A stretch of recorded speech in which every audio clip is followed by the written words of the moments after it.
Et nous allons passer au docteur Julie Maloisel, Bonjour qui à est en tous. visio et qui va nous parler des actualités sur la compression des membres inférieurs, matériel et méthode. Bonjour à tous. Est-ce que vous m'entendez bien? Parfaitement bien. Et on Parfait. vous Je voit vais très bien. partager mon écran. Ça sera beaucoup mieux que de voir ma tête. Je vais vous partager mon écran. Je vais me mettre en présentation. Si ça veut bien marcher. Est-ce que vous voyez mon écran? Est-ce que vous voyez le bon écran? C'est parfait, on voit très bien. Alors c'est parfait. Donc je me présente, je suis docteur Julie Maloisel, je suis praticien hospitalier dans le service de médecine vasculaire et responsable du centre de cicatrisation des ulcères vasculaires au CHU de Toulouse. Et je vous remercie beaucoup pour cette invitation. Je suis très honorée et je suis vraiment navrée de ne pas pouvoir être présente parmi vous aujourd'hui. Aujourd'hui, je vais vous parler de la compression des membres inférieurs et on l'a déjà un petit peu dit, la compression elle a un rôle fondamental sur la cicatrisation des ulcères. Et pour autant, elle ne fait pas encore toujours l'unanimité auprès des patients et auprès de certains collègues. La compression, elle n'a clairement pas une bonne image. Elle est souvent très mal prescrite. Difficile à délivrer avec souvent des erreurs sur le type de bande, du coup mal adapté et forcément mal toléré par les patients. Et pour autant, c'est vraiment un traitement à part entière dans la cicatrisation des ulcères. Et vraiment le point sur lequel je voulais insister, c'est qu'effectivement, on a tous en tête l'importance de la compression dans des ulcères veineux, mais ce n'est pas que pour les ulcères veineux. À partir du moment où vous allez avoir de l'œdème et une plaie qui coule, ça va être forcément intéressant de mettre de la compression pour réduire l'œdème. Parce que cette compression, elle va faciliter le retour veineux, mais elle va aussi réduire finalement l'excès de liquide interstitiel et finalement aussi améliorer la microcirculation et l'oxygénation des tissus. Et aujourd'hui, on l'a dit, il y a de plus en plus d'ulcères mixtes. Sur les dernières études, on est finalement qu'à 50% d'ulcères d'origine veineuse pure. Par contre, effectivement, on l'a dit tout à l'heure, avec du coup des patients de plus en plus âgés, on se retrouve avec des ulcères mixtes et finalement, mettre de la compression va améliorer aussi l'oxygénation des tissus et jouer sur cette composante artérielle ou microcirculatoire et diminuer l'inflammation.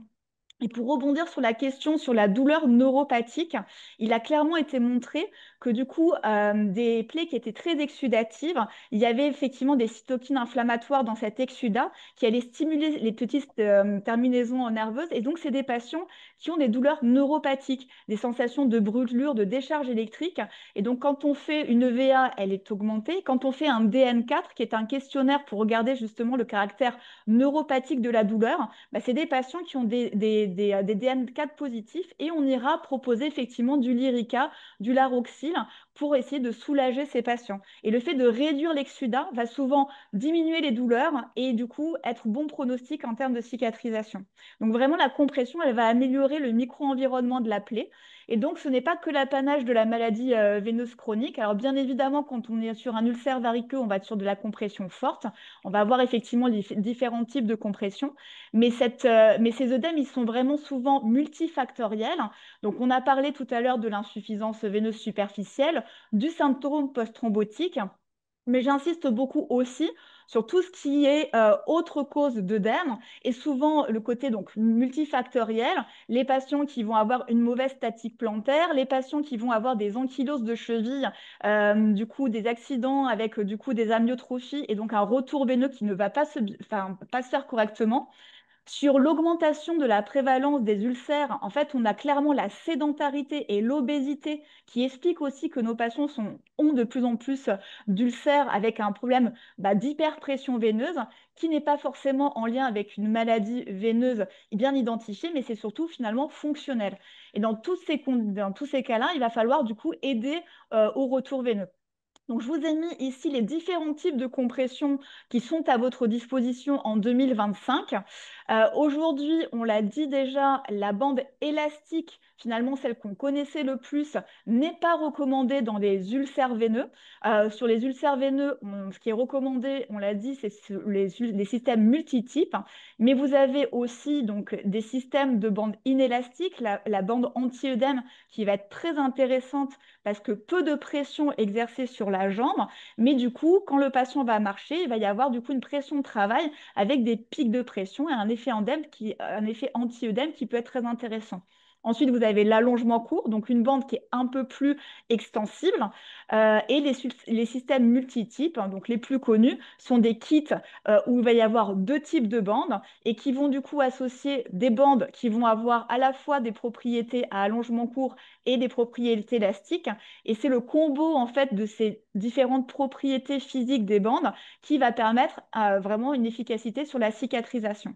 Et ensuite, on abordera le système des wraps, qui sont des dispositifs de compression un peu plus récents, je dirais, qui sont très intéressants sur la cicatrisation, mais pour l'instant non remboursés en France. Alors bien sûr, j'insiste, hein, toujours ce qu'il faut penser quand on prescrit de la compression, c'est adapter bien sûr au statut vasculaire, et on verra qu'aujourd'hui, il y a des nouvelles recommandations par rapport à ce statut vasculaire, mais toujours aussi l'adapter au morphotype du patient et à la douleur. Parce que clairement, on ne mettra pas la même compression, même si le statut vasculaire est le même, chez un patient obèse ou chez une petite mamette qui a un IMC à 17. Attention à la iatrogénicité des bandages, c'est les patients notamment qui sont dénutris ou on a des reliefs osseux très saillants. Alors, très rapidement, le principe de ces bandes de compression, c'est quoi? C'est que finalement, un élastique, quand vous l'étirez, ben, l'élastique veut reprendre sa forme et donc va créer de la pression sur la jambe. Si vous mettez une bande inélastique, ben, du coup, il n'y a pas de pression exercée par la bande. Par contre, quand le patient va marcher, ben, le muscle va se gorger de sang, il va buter contre quelque chose qui n'est pas élastique et donc il va y avoir une pression de repos qui va augmenter. Et la pression d'interface, ici qui est représentée par le côté je vais y arriver en abscisse. Du coup, effectivement, vous voyez pression de repos zéro. Quand le patient marche, on monte jusqu'à 80 mm de mercure. Et donc, il va y avoir un effet massage très intéressant, un effet anti-œdème. À l'inverse, une bande élastique, du coup, vous étirez la bande, elle est étirée. En permanence, elle va créer une pression sur le mollet. Le patient va marcher, mais pour autant, c'est la bande qui va se déformer quand le patient marche. Et donc, il n'y aura pas ces pics de pression. Et donc, finalement, quand on regarde le multitype, on a en permanence quand même une petite pression de repos, mais aussi, du coup, des pics de pression à la marche. Donc, finalement, une bande inélastique, il y aura un effet massage à la marche qui est intéressant, mais forcément une efficacité réduite chez les patients qui ont peu de mobilité. Les bandes élastiques, bah, la pression est constante, du coup forcément c'est très mal supporté la nuit et on n'a pas d'effet massage. Et par contre pour les multitypes, bah, on a un effet massage, mais aussi un effet du coup avec une pression de repos permanente. Et donc c'est pour ça qu'aujourd'hui, les études sur la cicatrisation dans l'ulcère veineux bah, ont montré que c'est les multitypes qui permettaient d'accélérer la cicatrisation. Donc, je vous décris rapidement les différents types de compression. Vous avez donc cette fameuse compression inélastique. Donc ici, la petite flèche pour vous montrer qu'on a du mal à étirer ces bandes. C'est moins de 10% hein, de la bande qui va s'étirer. Et donc du coup, pas de risque pour l'infirmière bah, de faire garrot ou de mal appliquer la bande. Donc beaucoup moins d'effets iatrogènes de ces bandages. Pour autant, la difficulté qu'on a, c'est que ce sont des bandes qui ne sont pas remboursées. Et donc le patient va devoir acheter son dispositif. Et donc, il y a un frein quand même à l'utilisation de ces bandes. Euh, Par ailleurs, comme elles ne sont pas cohésives et très peu élastiques, ces bandes, elles vont avoir tendance à se débricoler. Et donc, ça veut dire que ce type de bande, tous les jours, l'infirmière, il va falloir qu'elle les repositionne pour qu'elles soient vraiment efficaces. Ensuite, vous avez les bandes à allongement court, c'est-à-dire qu'elles vont s'étirer entre 10 et 100%. Donc un peu plus d'élasticité. Donc s'il y a un peu plus d'élasticité, forcément un peu plus de pression de repos. Mais pour autant, quand le patient va marcher, il va y avoir un effet anti-massage.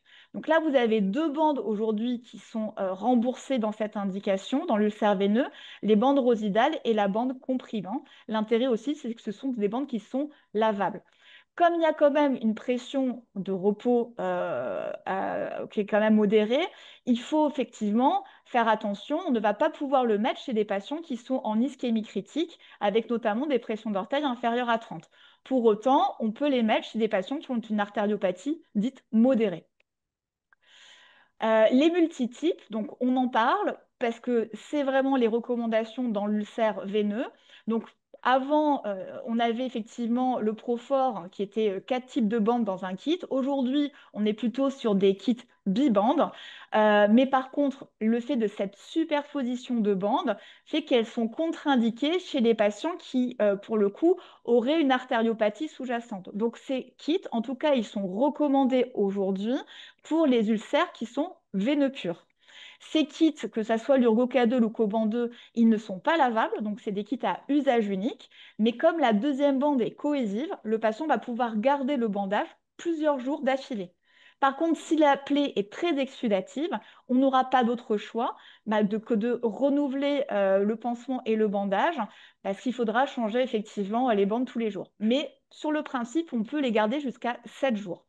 Vous avez la bande biflex, elle qui est pas cohésive, mais qui du coup permet un lavage jusqu'à 3 fois de ce type de bande.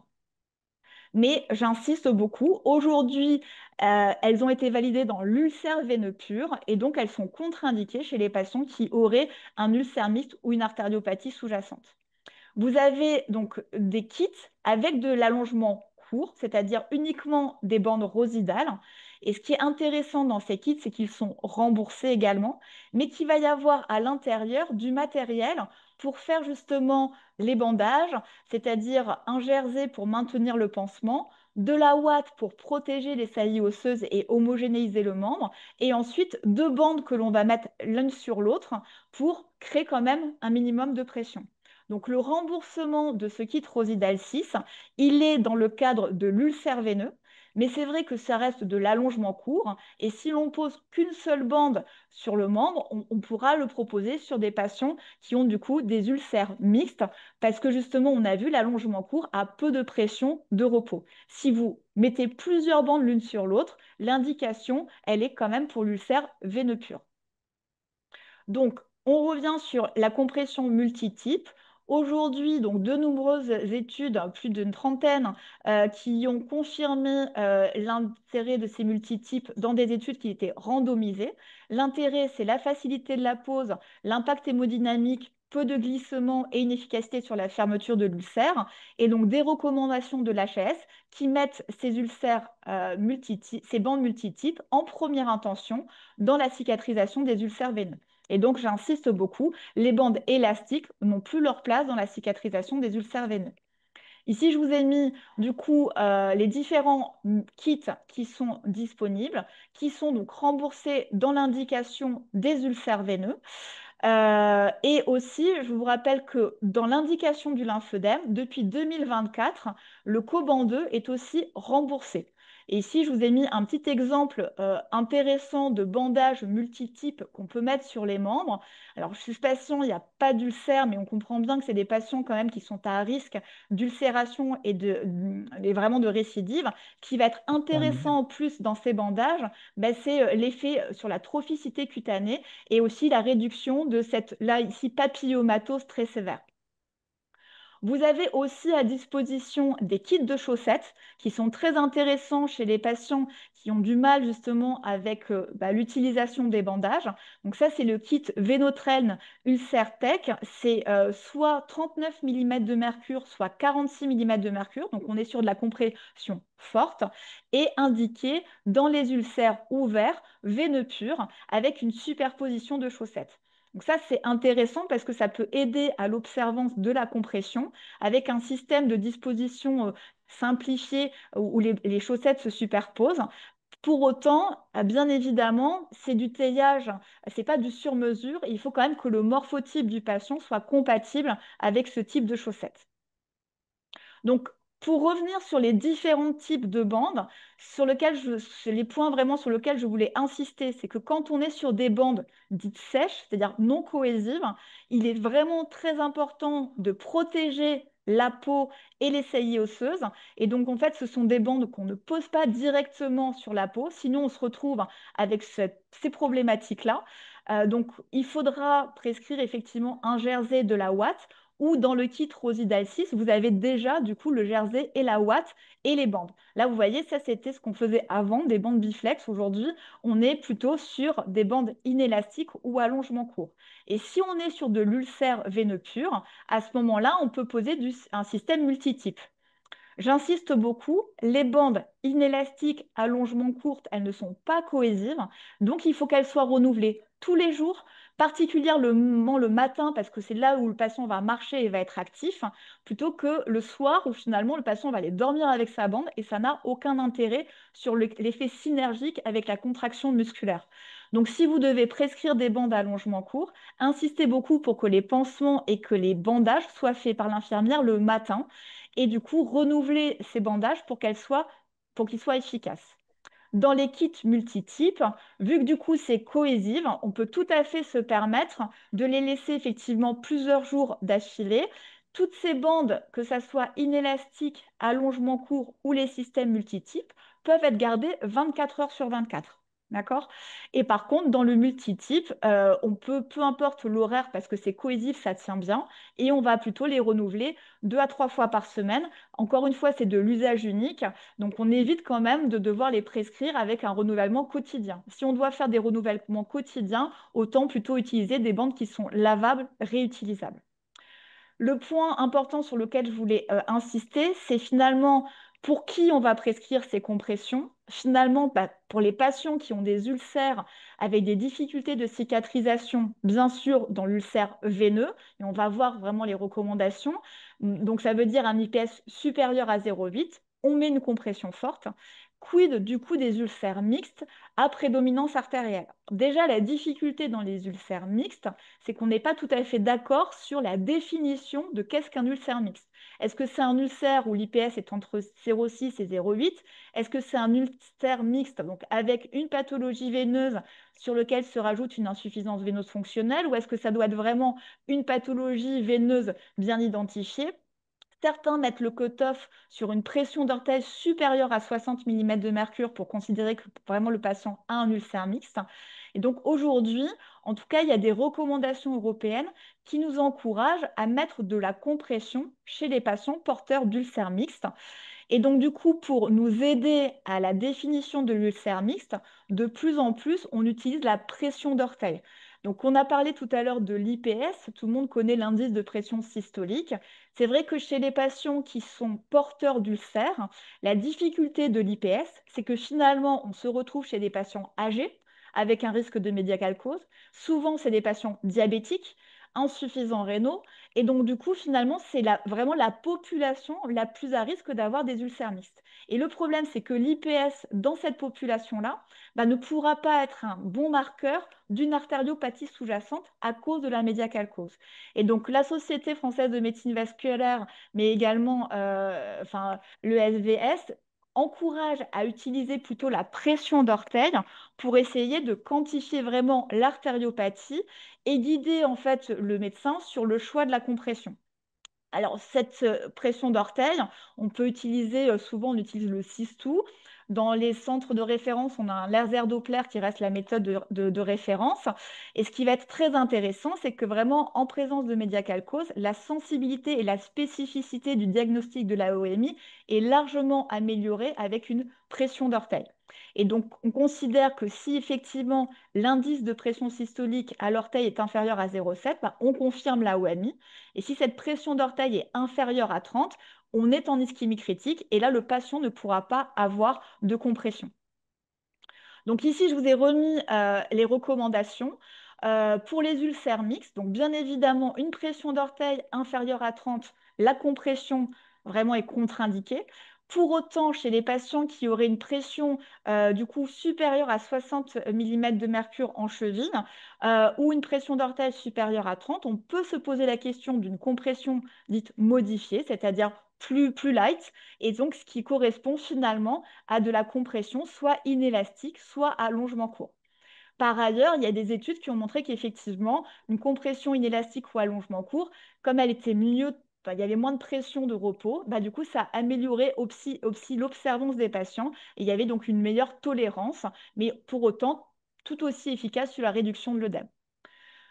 Pour ensuite, alors je suis dans les temps encore, ouais. Sur la prise en charge des ulcères, je reviens sur une publication très récente de 2025, qui on a participé avec le docteur Moum, sur justement un peu des algorithmes décisionnels sur la prise en charge des ulcères. En fait, ce qui nous paraît très important, c'est de ne pas retarder la mise en place de la compression tant qu'on n'a pas finalement une expertise vasculaire. Parce qu'en fait, aujourd'hui, bah, le médecin généraliste, il n'aura pas forcément l'accès à une pression d'orteil, c'est évident.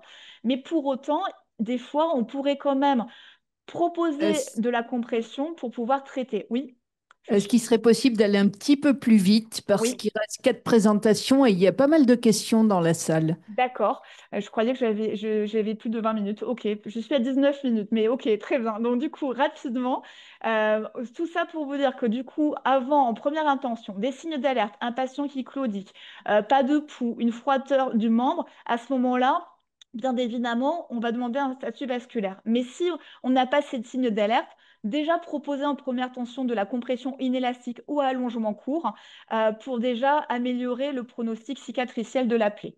Donc, dans les ulcères veineux, toujours effectivement de la compression forte. Aujourd'hui, on peut utiliser les wraps. Donc, ça, c'est des dispositifs à allongement court qui sont très intéressants, notamment pour les morphotypes un peu compliqués. Le problème de ces wraps, c'est qu'aujourd'hui, ils ne sont pas remboursés et très onéreux.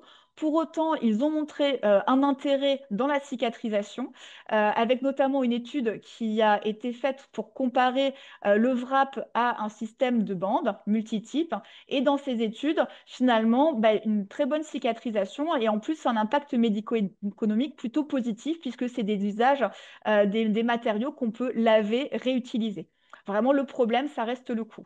Et après, aujourd'hui, beaucoup de protocoles sur des compressions un peu atypiques. Vous voyez que maintenant, on propose même des bandages en forme de chaussons pour aller comprimer au niveau des extrémités. Et donc, beaucoup d'évolutions sur l'utilisation de ces bandages. Et enfin, pour terminer, l'avenir, bah, des dispositifs intelligents avec des systèmes de capteurs. Alors là, bien évidemment, on se projette sur le futur, des essais cliniques pilotes qui montrent quand même une faisabilité technique, des capacités de système quand même à permettre aussi de mieux gérer du coup la pression exercée et du coup voilà, le champ des possibles pour traiter nos ulcères de jambes. Voilà, j'ai fini. Je suis désolée, j'étais peut-être un peu trop longue. Mm. Merci, merci beaucoup. Mm. Et il y a le temps pour une ou deux questions. Philippe de Mestier. Petite question pour Frédéric Vin et Madame Mademoiselle. Je suis un peu étonné, on ne parle pas de chirurgie pour les ulcères veineux. On ne fait pas de geste sur la saphène ou sur les varices. Bah alors, c'est-à-dire que mon Si topo étant sur la compression, je n'ai pas abordé ce sujet-là. le, Mais la question a été évoquée tout à l'heure par notre collègue en disant qu'à côté de l'ulcère, il faut traiter la cause. c'est évident. Donc, c'est Ouais. évident. Ça, je suis tout Bon, à on en fait a parlé tout d'accord à que l'heure. c'est vraiment avant tout l'étiologie de la plaie. Et il est évident qu'aujourd'hui, on va proposer des traitements par laser. Alors, aujourd'hui, dans l'insuffisance veineuse, en première intention, c'est les lasers endovasculaires, le laser thermique, la sclérothérapie, la chirurgie quand on ne peut pas faire de laser. Mais bien évidemment, normalement, dans l'algorithme étiologique, c'est un bilan vasculaire pour vérifier quel est le mécanisme physiopathologique de l'ulcère veineux et traiter vraiment la pathologie veineuse, parce que les études, dont l'étude EVRA, a montré que du coup, on réduisait du coup la durée de cicatrisation. Et on n'attend pas que l'ulcère se ferme pour traiter la varice. On peut traiter maintenant, même s'il y a un ulcère ouvert. Mm. D'autres questions dans la salle ou à distance?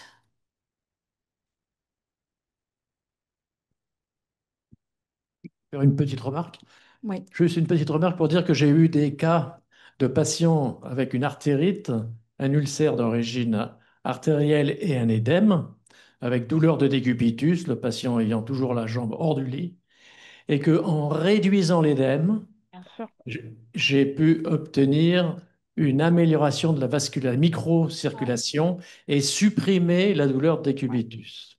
Ah, mais Donc la compression par bande non élastique, la mm, bande coton résidale par inélastique. exemple, Mm. peut dans certains cas, même avec un IPS très bas, dans certains cas, peut améliorer si on supprime l'édème.